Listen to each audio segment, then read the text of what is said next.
Friends, जैसे कि आपको मालूम है कि रोज़ों का अयाम चल रहे हैं और ये रोज़े 40 डेज़ के होते हैं। आज हम यहाँ पे हैदराबाद में आए हैं जीसस फैमिली चर्च में पास्टर सरफराज रहमत के पास, जो कि हमें रोज़ों के मुतालिक कुछ और चीज़ें बयान करेंगे।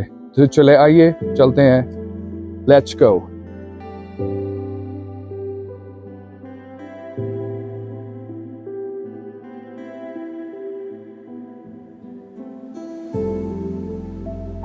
फ्रेंड्स, आज जो हमारे गेस्ट हैं पास्टर सरफराज अहमद, जिनका ताल्लुक़ पाकिस्तान कराची से है।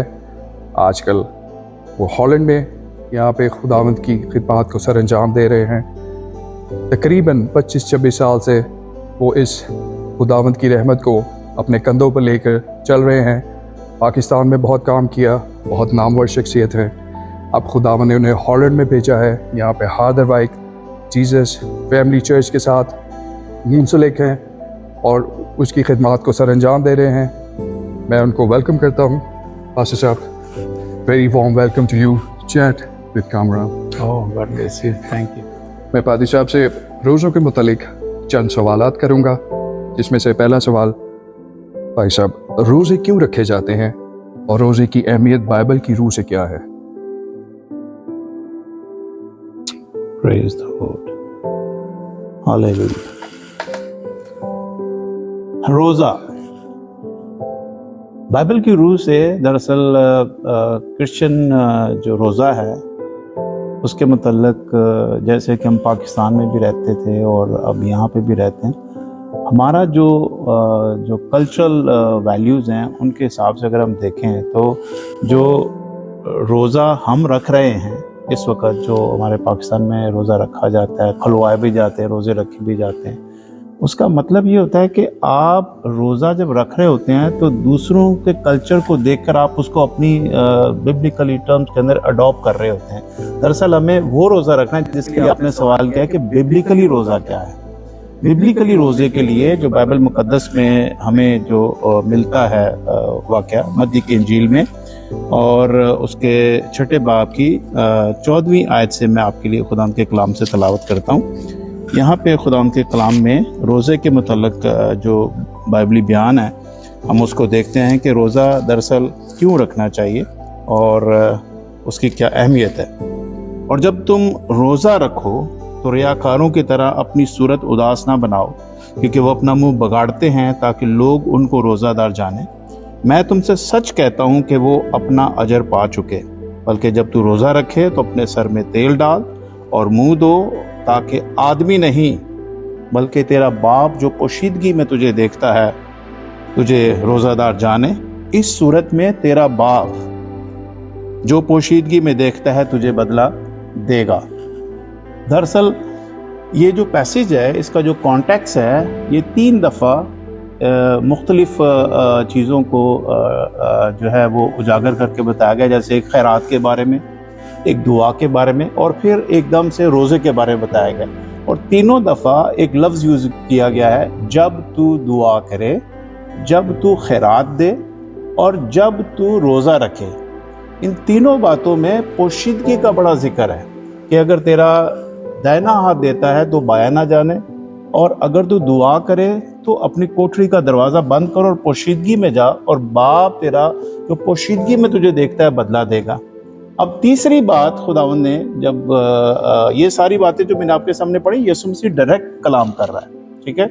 तो उसने कहा कि जब तुम रोज़ा रखो, इससे एक चीज़ और वाज़ेह होती है कि रोज़ा मसीहों के ऊपर लाजिम और मजलूम नहीं है कि जैसे हम 40 रोज़े के दिन आते हैं तो हम 40 दिनों के रोज़े में लाजमी ही रोज़ा रखेंगे तो हमारी खलासी है, वरना नहीं है। रोज़ा फरप्लिख्त नहीं है, रोज़ा हम पर जिसको कहना चाहिए कि फ़र्ज नहीं है, फ़र्ज नहीं है, ठीक है। रोज़ा फ़र्ज नहीं है। रोज़ा जब तू रोज़ा रखे, और जब भी हम रोज़ा रखेंगे उसका तरीक़ेकार ये है कि खुदावंद ये चाहता है कि जब हम रोज़ा रखें तो हमारा रोज़े का किसी दूसरे को पता नहीं होना चाहिए कि हम रोज़ेदार हैं, क्योंकि अगर हम शो ऑफ करेंगे रोज़े को तो फिर वो बरकत जो खुदा हमें देना चाहता है वो हम खो देंगे, क्योंकि हम तो दुनिया के सामने अपने आप को शो ऑफ कर रहे हैं कि हम बड़े मजहबी हैं, हम जो है रोज़ा भी रखते हैं, दयकी भी देते हैं। ये जिक्र आपको लूका 18 बाब में मिलेगा। एक बंदा दुआ करने के लिए खुदा के हुजूर में जाता है तो अपनी वो बातें जो वो करता है वो दुनिया के सामने रखता है, तो उसका कोई अजर नहीं है। लेकिन जब खुदा रोजे की हालत में हम खुदा के पास जाते हैं तो खुदा कहता है तुम्हारी वो पोशीदगी जो है वो खुदा देखे, दूसरा शख्स ना जाने। हालेलुया। और जब आप इस तरह पोशीदगी में रोजे को रखते हो और फिर आप देखते हो कि उसका अजर खुदा देता है। दरअसल रोजा रखने का जो मेन पर्पस है या फोकस है वो क्या है? वो ये है कि खुदावंद के हम करीब जाना चाहते हैं। ठीक है जी। खुदावंद के करीब जाने के लिए खुदावंद की उस बरकत को हासिल करना चाहते हैं जो इंसानों के लिए खुदा ने रखी है। रोजे की सूरत में हम दुनिया से डिस्कनेक्ट अपने आप को करते हैं। दुनिया जब तक आप डिस्कनेक्ट नहीं करेंगे उस वक्त तक आप बाबरकत नहीं होंगे। देखिए यीशु मसीह के बारे में लिखा है कि रूह उसे जंगल में ले गया। जब यीशु रूह उसे जंगल में ले गया तो हुआ क्या है? वो दुनिया से डिस्कनेक्ट हुआ है।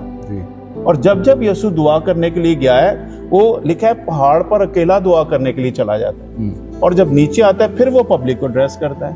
तो वो पोशीदगी में दुआ करता है जी। और फिर पोशीदगी में रोजे के लिए बियाबान में चला जाता है। और दोनों ही सूरतों में रूह से कनेक्ट होता है, पब्लिक से डिस्कनेक्ट होता है जी। और जब वो डिस्कनेक्ट होता है दुनिया से तो फिर खुदा से कनेक्ट होता है।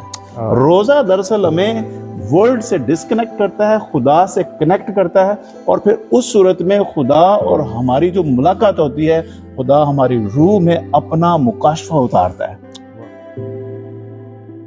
रोजा हमें कैसे रखना चाहिए भाई साहब? इसके मुतालिक जरा रोशनी डालिए। ये इसका जवाब भी इसी के अंदर है। देखिए हमारे लिए पाकिस्तान में रहते हुए रोजे की टाइमिंग का बड़ा एक सवाल होता है कि पर साहब कितने बजे रोजा रखें, कितने बजे खोलें। अब रोजे का जो हमें कॉन्सेप्ट बाइबल में मिलता है, एक रोजा ऐसा था जो कि योम कफारा के तो ऊपर मनाया जाता था। ये एबार 23वें बाब में इसका जिक्र है, और अगर आप कहते हैं तो मैं उसका हवाला आपके सामने पढ़ देता हूँ जी, प्लीज। और वो मैं समझता हूँ कि बहन भाइयों के लिए भी बड़ी बरकत का बायस होगा। यहाँ पर मैं आपके लिए वो हवाला पढ़ता हूँ, एबार की किताब में है जी 23वां बाब और उसकी 26 से 32वीं आयत है। यहाँ पे लिखा है, और खुदा ने मूसा से कहा उसे उसी 7वें महीने की 10वीं तारीख को कफारे का दिन है।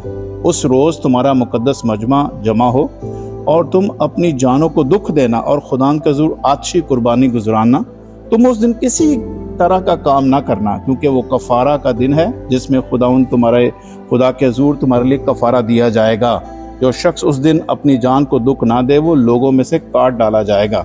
जो शख्स उस दिन किसी तरह का काम करे उसमें उस लोगों में से फना कर दूंगा। तुम किसी तरह का काम मत करना। तुम्हारी सब सुकूनत गाहों में पुष्ट दर पुष्ट सदा यही आयन रहे। ये बात गौरतलब है। जो आपने सवाल किया उसका जवाब है। यहाँ पे लिखा है, तुम्हारे लिए खास आराम का सबत हो, इसमें तुम अपनी जानों को दुख देना। तुम उस महीने की 9वीं तारीख की शाम से दूसरी शाम तक अपना सबत मानना। एक शाम से दूसरी शाम। दरअसल यीशु मसीह ने जो 40 दिन का रोजा रखा था तो 40 दिन का रोजा था जी। ठीक है जी। उसमें ये नहीं था कि शाम को रखा तो अगली शाम सुबह खो लिया था। अब ये जो इस्राएली कैलेंडर के मुताबिक एक शाम से दूसरी शाम उनका दिन का आगाज होता था जी। ठीक है। और हमारे इस वक्त इंग्लिश कैलेंडर के मुताबिक हम लोग रात 12 बजे के बाद हमारे नए दिन का आगाज होता है जी। ठीक है।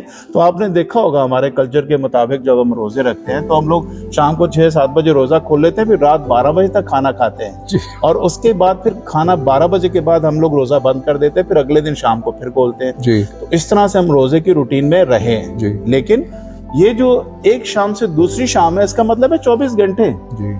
यानी आपने आज रोजा रखा जी। अगली शाम को खोला और फिर जब रोजा खा के फ्रेश हो गए उसी टाइम आपका अगला रोजा स्टार्ट हो जाना चाहिए अकॉर्डिंग टू बाइबल ये होना चाहिए। लेकिन चूंकि हमारे ऊपर इन चीजों को अब लागू, ये तो पुराने अहदनामे की शरीयत की बात हो रही है जो कि अब यीशु मसीह में हमारा कफारा हो गया है।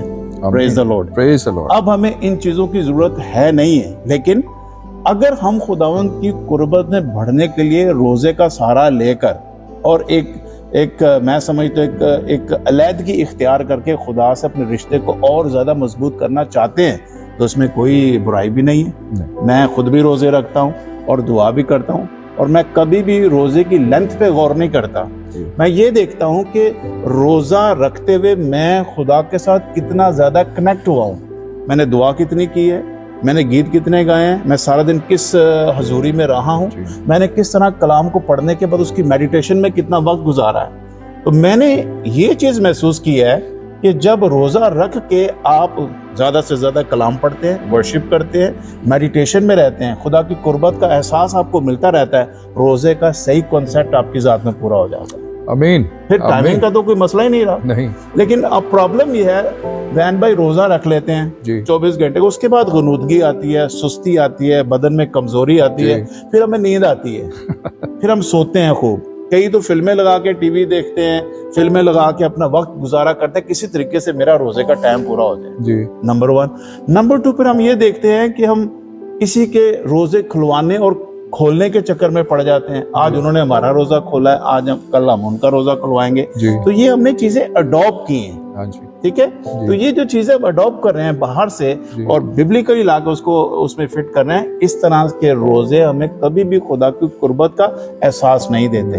हमें तो जाना होता है खुदा की कुर्बत में, और फिर रोजा किसी मकसद के लिए रखा जाता है। फॉर एग्जाम्पल, बाइबल में आज मैं सुबह इमाल की किताब में पढ़ रहा था कि कुछ शागिर्दों को मुकर्रर किया जाना था, कि पौलुस रसूल और उसके दूसरे साथियों ने सोचा कि इन्होंने अब खुदावंद यीशु मसीह की तालीम पाई है और इनको हम यीशु मसीह के शागिर्द होने के नाते इस तरह मखसूस करें कि ये दूसरों को मसीह में शागिर्दियत में लाने के काबिल हो सकें। कलाम में लिखा, उन्होंने दुआ करके, रोजा रख के, उन पर हाथ रखे और उनके लिए दुआ की, और इस तरह से वो शागिर्दियत में शामिल हो गए। हमने मेंबर्स नहीं बनाने।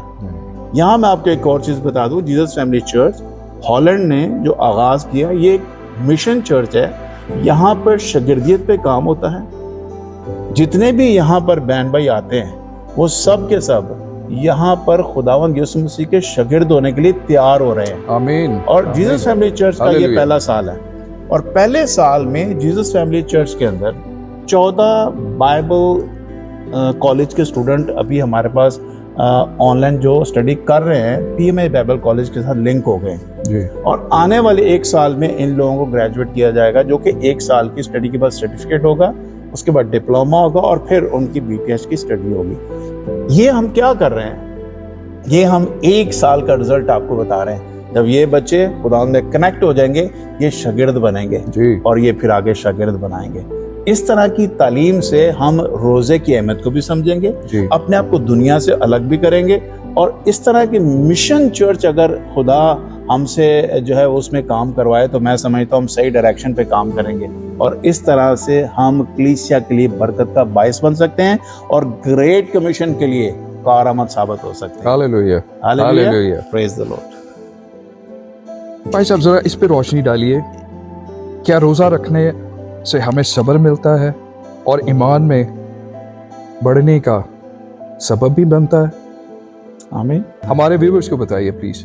अभी मैंने थोड़ी देर पहले जिक्र किया था कि रोजा आपको दुनिया से डिस्कनेक्ट होने के लिए तहरीक देता है जी। ठीक है, तो जब आप दुनिया से डिस्कनेक्ट होंगे और खुदा के साथ एक सेपरेट जगह में खुदा के साथ वक्त गुजारेंगे, अपना कमरा कोठड़ी का बंद करेंगे, ठीक है, और फिर वहाँ बैठकर खुदा से अपने लिए मदद मांगेंगे, जोर मांगेंगे, कुव्वत मांगेंगे, तो खुदा तो कलाम में लिखा अपने मांगने वालों को कभी शर्मिंदा नहीं करता। लिखा मांगो तो तुम्हें दिया जाएगा। और रोजे के अंदर हम खुदा की कुर्बत को अगर मांग रहे हैं तो खुदा तो पहले ही बैठा हुआ तैयार हमें देने के लिए, है ना? तो फिर लिखा है मांगो तो तुम्हें दिया जाएगा, तो कलाम में लिखा है वो अपने मांगने वालों को रूल कुद्दस क्यों ना देगा। आज सबसे बड़ा प्रॉब्लम कामरान भाई पता क्या है, ये है कि लोग रूल कुद्दस की बहुत ज्यादा मुखालफत करते हैं। मैं बात कर रहा हूँ रूल कुद्दस की नेमत की, जो कि करंथियों 12वें बाब में उन नेमतों का जिक्र है जो खुदावंद में हिकमत का कलाम है, शिफा की कुदरत है, जिसमें गैर जुबानें हैं, जिसमें गैर जुबानों का तर्जमा है, जिसमें खुदावंद हमें अलमियत के कलाम से बढ़ता है। ये सारी बातें जो 9 नेमतें हमें खुदावंद ने वहाँ दी हैं, हमने कभी खुदा से उनका तो जिक्र किया ही नहीं। वो तो मांगते ही नहीं है। हम तो मांगते हैं अपनी दुनिया में स्टेटस, दुनिया में हमें अच्छी गाड़ी मिल जाए, घर मिल जाए, हमें फ्यूचर में एक बेटर, मैं कहता हूँ सिक्योर फ्यूचर मिल जाए, हमारे बच्चों का मुस्तकबिल अच्छा बन जाए। हम तो ये चीजें चाह रहे हो। देखिए कलाम में लिखा है पहले तुम उसकी बादशाही और रास्तबाजी की तलाश करो, दुनिया की सब चीज़ें तुम्हें इनाम में मिल जाएगी। आमीन। और जब मैंने खुदावंद को अपनी ज़िंदगी दी कामरान भाई, सबसे बड़ी चीज़ ये है, मैंने खुदावंद को अपनी ज़िंदगी दी इसी आयत के वसीला से। और जब मैंने कलाम सुना, मेरी ज़िंदगी बदली कलाम के वसीला। मैंने अपना हाथ उठाया और मैंने खुदावंद को अपनी जब विश दी, मैंने कहा खुदावंद, अगर जिस खादम ने आज कलाम सुना है मुझे इस तरह का कलाम करने का फजल बख्शे, तो आज से सरफराज आपका हुआ। ये मैंने हालेलुया, सवाल खुदा से किया हालेलुया। दुआ में, जी और मैंने दुआ में किया और ये खुदा को बात पसंद आ गई। जी और आप यकीन माने, मैंने अभी सेमिनरी नहीं की थी जी। और मैं कलाम सुनाया करता था रूह कुद्दस की कुदरत से लबरेज होके। Praise ऐसा the खुदा Lord. ने मुझे फजल दे दिया था। Praise the तो Lord. फिर मैंने सोचा कि नहीं, जी पढ़ा लिखा खादम खुदा के कलाम की स्टडी करके जी। और बकायदा तालीम हासिल कर अगर हम आगे बढ़ेंगे जी तो हम बहुतों के लिए बरकत का बायस बन सकते हैं, ना कि ठोकर का बायस। तो फिर मैंने 3.5 साल की सेमिनरी की। उसके बाद फिर मैंने जो है खुदा के कलाम को बकायदा, मेरे ख्याल से कोई 100 से ज़्यादा डिफरेंट कॉन्फ्रेंसेस जो है वो मैंने अटेंड की हैं। और फिर डिफरेंट मुख्तलिफ स्कॉलर्स को आज भी पढ़ता हूँ, सेल्फ रिसर्च स्टडी करता हूँ, और इससे खुदावंद मुझे हर रोज़ एक नई डायरेक्शन में लेकर जा रहा है। आमीन। तो जब तक आप खुदावंद के साथ अपनी पोशीदगी का वक्त उसके साथ नहीं गुजारेंगे, जी आप इस रोज़े की हम्बल नस्क को नहीं समझ सकते। जी और खुदा आपको हम्बल बनाता है। इस रोज़े की अहमियत एक ये भी है। जी आप देखें, 40 दिन गुजारे खुदा के बंदा मूसा ने जी खुदा के साथ, जी और उसको बाइबल मुकद्दस में हलीम तरीन लीडर के तौर पर जाना जाता है। जी जो शख्स खुदा की जुरी में रहता है वो खुद ब खुद हलीम बन जाता है, हम्बल बन जी जाता है। ठीक जी है, जी वो चीज़ों को समझना शुरू कर देता है, वो मामलों की नज़ाकत को समझना शुरू कर देता है। इस सबब से खुदा हमारी ज़ात में अपना आप उतारता है। आपको पता है, मैं और आप खुदावंद यीशु मसीह के वसीला से उसके वो बर्तन है जिसमें खुदा ने अपना कलमा और अपना रूह उतार के रखा हुआ है, और हमारे इन बदनों के वसीला से खुदा अपनी ज़ात का मुकाशवा दुनिया पर आश्कारा करता है। Hallelujah, Praise the hallelujah. Praise the Lord. This is the way. Thank you ये वेरी वो मच। रास्ता है जो रोजे की तरफ हमें लेके जाता है, पोशीदगी की तरफ लेके जाता है, हमें दुनिया से डिस्कनेक्ट के खुदा की तरफ लेकर जाता है, ताकि हम खुदा की ज़ात में उतर जाए। आमीन, आमीन। पास्टर साहब, थैंक यू वेरी मच। आपने इतने आसान अल्फाज में रोज़े के मुतालिक हमें बताया है, हमारे व्यूवर्स को बताया है, थैंक और वो इस रोज़े की अहमियत को जान सके हैं आपकी वसातत से। मैं आपका बहुत शुक्रिया अदा करता हूँ आपके टाइम का, कि आपने हमें ये अपना कीमती वक्त दिया है। God bless you. व्यूवर्स, इसी तरह हमारे साथ जुड़े रहिए, हमारे आने वाली न्यू अपडेट्स आपको मिलती रहें, और देखना मत भूलिएगा चैट विद कामरान। हमारी इस फैमिली का हिस्सा बनिए, लाइक शेयर सब्सक्राइब कीजिए, बेल आइकॉन को प्रेस करना मत भूलिए, ताकि आपको हमारी आने वाली अपडेट्स मिल सकें। सी यू नेक्स्ट टाइम।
ਧਮਕੀ ਦੀ ਇਸੀ ਆਇਤ